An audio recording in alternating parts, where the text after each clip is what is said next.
17 જુલાઈએ વિશ્વ ન્યાય દિવસ છે. રોમ સંવિધિ આ દિવસનો પાયો બની હતી. આઈસીસી ગંભીર ગુનાઓની તપાસ કરે છે. ચાલો ન્યાયી વિશ્વ બનાવીએ. બાળકોમાં સમાનતાના મૂલ્યોનું સિંચન કરીએ. નમસ્કાર. આજની આપણી આ ખાસ ચર્ચામાં તમારું સ્વાગત છે. તમે ક્યારેય વિચાર્યું છે કે જો દુનિયામાં કોઈ કાયદો જ ન હોય તો શું થાય? બિલકુલ અંધાધૂંધી, રાઈટ? આજે આપણે એક એવા વિષય પર વાત કરવાના છીએ જે આપણા સભ્ય સમાજનો અને આપણી શાંતિનો અડગ પાયો છે. આજે આપણે વાત કરીશું વિશ્વ આંતરરાષ્ટ્રીય ન્યાય દિવસ એટલે કે world day four international justice વિશે. તો ચાલો આ ગહન વિષયની અંદર ઊંડા ઉતરીએ અને વૈશ્વિક શાંતિમાં તેની ભૂમિકાને સમજીએ. આજના આ વિશ્લેષણમાં આપણે આંતરરાષ્ટ્રીય ન્યાય દિવસનો પરિચય મેળવીશું. ત્યારબાદ રોમ સંવિધિ અને આંતરરાષ્ટ્રીય ફોજદારી અદાલતની ઐતિહાસિક સફર પર એક નજર કરીશું. પછી ન્યાય અને શાંતિ વચ્ચેનો સીધો સંબંધ સમજીશું. અને હા, છેલ્લે આપણે વિદ્યાર્થીઓ માટેના જીવન મૂલ્યો અને નાગરિક તરીકેની આપણી જવાબદારીઓ વિશે પણ વાત કરીશું. તો ચાલો જરાય વિલંબ કર્યા વિના આપણા પહેલા વિભાગથી શરૂઆત કરીએ. વિશ્વ આંતરરાષ્ટ્રીય ન્યાય દિવસનો પરિચય. હવે ન્યાય એટલે ખરેખર શું? શું એ માત્ર કોર્ટરૂમ અને જાડા કાયદાના પુસ્તકો પૂરતો સીમિત છે? ના, જરાય નહીં. ન્યાય એ હકીકતમાં એક એવું મજબૂત માળખું છે જે ખાતરી કરે છે કે જો કોઈ વ્યક્તિ અથવા સમુદાય યુદ્ધ, આતંકવાદ કે ગંભીર ગુનાઓનો ભોગ બને છે તો તેમને સમાનતા મળે, ગુનેગારોને તેમના કાર્યો માટે જવાબદાર ઠરાવવામાં આવે. જરા વિચારો, જો આમ ન થાય તો સમાજમાં કાયદા પ્રત્યેનો વિશ્વાસ તો સાવ તૂટી જાય ને. બસ આ જ વિશ્વાસ અને આપણી માનવીય ગરિમા જાળવી રાખવા માટે આખી દુનિયામાં દર વર્ષે 17મી જુલાઈએ આ વિશેષ દિવસની ઉજવણી કરવામાં આવે છે. આગળ વધતા વાત કરીએ આજના બીજા વિભાગની, રોમ સંવિધિ અને આંતરરાષ્ટ્રીય ફોજદારી અદાલત એટલે કે આઈસીસી વિશે. ચાલો જોઈએ કે આ વૈશ્વિક ન્યાય પ્રણાલીની શરૂઆત કેવી રીતે થઈ. ઇતિહાસના પાના પલટાવીએ તો વાત છે 17 જુલાઈ 1998ની. આ એ દિવસ હતો જ્યારે ઇટાલીના રોમ શહેરમાં એક બહુ જ મોટો ઐતિહાસિક નિર્ણય લેવાયો. રોમ સંવિધિ સ્વીકારવામાં આવી. આ કોઈ નાની સૂની વાત નહોતી.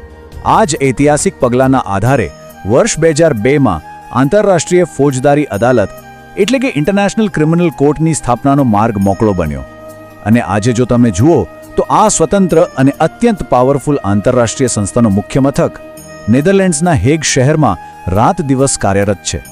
હવે તમને થશે કે આ કોર્ટમાં કેવા કેસ લડાતા હશે? સામાન્ય ચોરી લૂંટફાટના? બિલકુલ નહીં. આ અદાલત એવા ગુનાઓ પર નજર રાખે છે જે સાંભળીને જ રૂવાણા ઊભા થઈ જાય. જેમ કે યુદ્ધ અપરાધો, માનવતા વિરુદ્ધના ભયાનક ગુનાઓ, નરસંહાર અને આક્રમણના ગુનાઓ. આ સંસ્થાનો એકમાત્ર સ્પષ્ટ હેતુ એ છે કે આવા જઘન્ય અત્યાચારો કરનારાઓને કાયદાના સકંજામાં લાવવા. કોઈ દેશનો નેતા કે સરમુખત્યાર એમ ના વિચારી શકે કે તે કાયદાથી ઉપર છે. નો વે, કોઈ જ કાયદાથી પર નથી. એક બહુ જ સુંદર અને ઊંડી વાત કહેવાય છે, ન્યાય જ શાંતિનો સાચો પાયો છે. એક પળ માટે વિચાર કરો, શું ન્યાય વિના ક્યારેય કોઈ પણ સંજોગોમાં સાચી શાંતિ મળી શકે? ઇમ્પોસિબલ.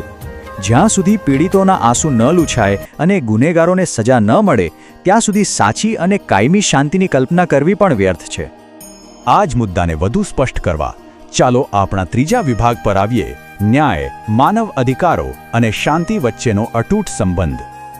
ચાલો આપણે બે બિલકુલ અલગ દુનિયાની કલ્પના કરીએ. એક દુનિયા એવી છે જ્યાં ન્યાયનું શાસન છે. ત્યાં શું હશે? ત્યાં શાંતિ હશે, દરેક વ્યક્તિના માનવ અધિકારો સુરક્ષિત હશે. કોઈને પણ એવો ડર નહીં હોય કે કોઈ તાકાતવર વ્યક્તિ તેમને દબાવી દેશે. પીડિતોને આશા હશે કે તેમને ન્યાય મળશે જ. હવે બીજી દુનિયા જુઓ, ન્યાય વિનાની દુનિયા. ત્યાં બસ અંધાધૂંધી હશે, કોઈ જવાબદારી નહીં, કાયદા પરથી લોકોનો વિશ્વાસ ખતમ થઈ જશે અને પરિણામે ચારે બાજુ હિંસા અને અત્યાચારનું સામ્રાજ્ય હશે. આ સરખામણી જ આપણને સમજાવી દે છે કે શા માટે એક સુરક્ષિત દુનિયા માટે ન્યાય લિટરલી શ્વાસ જેટલો જ જરૂરી છે. તો આંતરરાષ્ટ્રીય ન્યાય દિવસ ઉજવવા પાછળના મુખ્ય લક્ષ્યો શું છે? વેલ, બહુ સીધા અને સ્પષ્ટ લક્ષ્યો છે. વૈશ્વિક સ્તરે કાયદાના શાસનને મજબૂત બનાવવું, શાંતિનું રક્ષણ કરવું અને આંતરરાષ્ટ્રીય કાયદા વિશે જાગૃતિ ફેલાવવી. આ દિવસ ખરેખર તો અલગ અલગ દેશો વચ્ચે સહકારની ભાવના વધારે છે. તે ખાતરી કરે છે કે વિશ્વભરમાં ક્યાંય પણ કોઈની સાથે અન્યાય થાય તો આખી દુનિયા એક થઈને એ પીડિતોને ન્યાય અપાવવા માટે સહિયારા પ્રયાસો કરે. હવે આ બધી તો થઈ મોટા વૈશ્વિક કાયદાઓની વાત. પણ ચાલો આપણા ચોથા વિભાગમાં આ બધું આપણા ક્લાસરૂમ સુધી લઈ જઈએ, વિદ્યાર્થીઓ માટેના જીવન મૂલ્યો.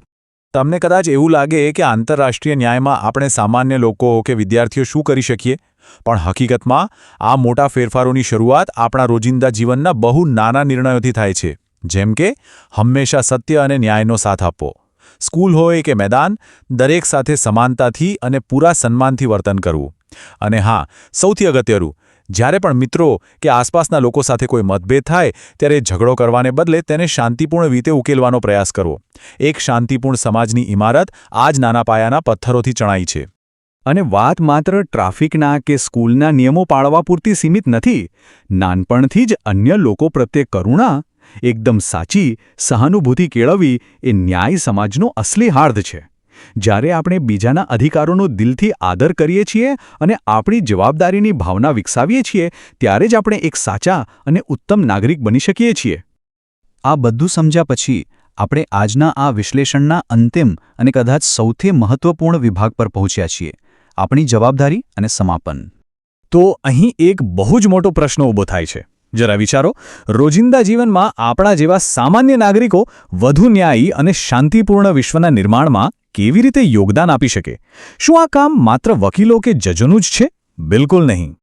આ જવાબદારી માત્ર કોઈ એક દેશ કે સંસ્થાની નથી. આ આપણી સૌની સામૂહિક જવાબદારી છે. આપણે સૌએ કાયદાનું પૂરેપૂરું પાલન કરવું જ જોઈએ. અને હા, જ્યાં પણ અન્યાય થતો દેખાય ત્યાં આંખ આડા કાન કરીને મૌન રહેવાને બદલે અવાજ ઉઠાવવો જોઈએ. શાંતિ અને સમાનતાને પ્રમોટ કરવી, કોઈપણ પ્રકારના ભેદભાવનો સખત વિરોધ કરવો અને હંમેશા એક એલર્ટ, જાગૃત નાગરિક તરીકે વર્તવું એ આપણી નૈતિક ફરજ છે. વૈશ્વિક ન્યાયનો મહેલ ખરેખર તો આપણી અંગત સતર્કતા પર જ ટકેલો છે. મને અહીં બીજો એક અત્યંત પ્રેરણાદાયક સૂત્ર યાદ આવે છે. માનવ અધિકારોનું રક્ષણ, માનવતાનું સન્માન. એકદમ 100% સાચી વાત. આ નાનકડું વાક્ય મોટા મોટા કાનૂની ખ્યાલોને સીધા જ આપણી મૂળભૂત માનવીય ગરિમા સાથે જોડી દે છે. જો આપણે ખરા અર્થમાં માનવતાનું સન્માન કરતા હોઈએ તો આપણે એકબીજાના અધિકારોનું રક્ષણ કરવું જ રહ્યું. આજના આ માહિતીપ્રદ વિશ્લેષણના અંતે ન્યાય, સમાનતા અને માનવ અધિકારોનું સન્માન શાંતિપૂર્ણ વિશ્વનો સાચો આધાર છે. ચાલો સત્ય, જવાબદારી અને કાયદાના પાલન દ્વારા વધુ ન્યાયી સમાજના નિર્માણમાં આપણું યોગદાન આપીએ. જ્ઞાનના આ પ્રવાહમાં મારી સાથે જોડાવા બદલ ખૂબ ખૂબ આભાર. પણ હા, જતાં જતાં પોતાને એક પ્રશ્ન જરૂર પૂછજો. આવતીકાલે જ્યારે તમારી આસપાસ કોઈ અન્યાય થતો દેખાય ત્યારે શું તમે મૌન રહેશો કે પછી ન્યાય માટે તમારો અવાજ ઉઠાવશો?